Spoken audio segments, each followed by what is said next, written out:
कुछ समय पहले आपदा प्रबंधन के योगी मॉडल की प्रशंसा विश्व स्वास्थ्य संगठन ने भी की थी और विकसित देशों तक भी इस मॉडल की प्रशंसा की गई थी। अभी नीति आयोग ने कहा है कि उत्तर प्रदेश बीमारू राज्य की श्रेणी से निकलकर विकसित राज्यों की तरफ बढ़ने की दिशा में अग्रसर हो रहा है और ये योगी आदित्यनाथ का जो विकास का मॉडल है ये उसकी प्रशंसा भी है, उसकी सराहना है और ये अन्य राज्यों के लिए एक प्रेरणा देने का कार्य भी करने वाला है। नीति आयोग द्वारा कहा गया कि उत्तर प्रदेश में गरीबी रेखा का जो आंकड़ा है वो लगातार कम हो रहा है।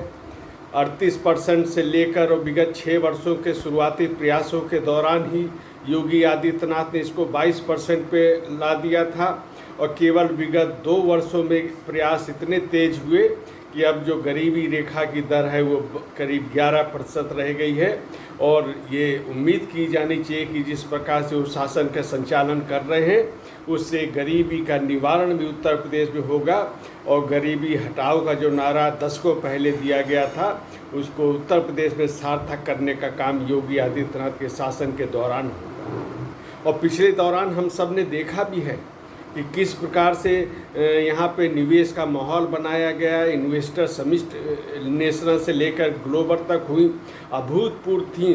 पूरे देश में किसी राज्य को इतनी ज़्यादा सफलता नहीं मिली है जितना इस दिशा में योगी आदित्यनाथ ने कार्य किया है।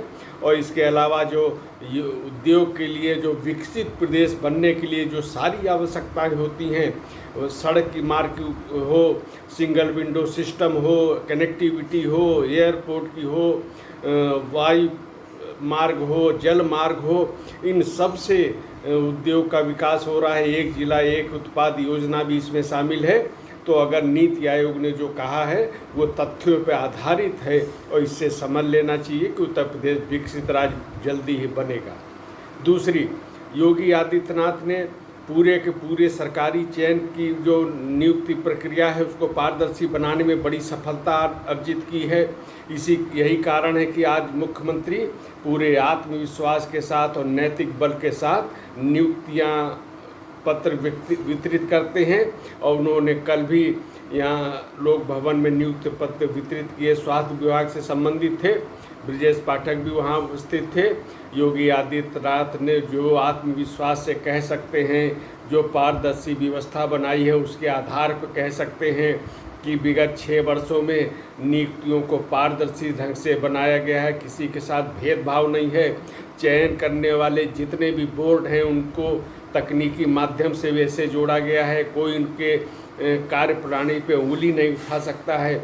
और जब इस प्रकार की चयन प्रक्रिया होती है तो युवाओं में एक आत्मबल होता है। विगत 1.5 वर्षों में 19 बार नियुक्त पत्र योगी आदित्यनाथ वितरित कर चुके हैं और ये उसी आत्मबल का परिणाम है, ये उसी सुशासन से प्रेरित आत्मबल है जिसके आधार पर योगी आदित्यनाथ ये कहते हैं कि नियुक्तियों को पूरी तरह पारदर्शी बना दिया गया है और ये संदेश है पूरे प्रदेश के लिए।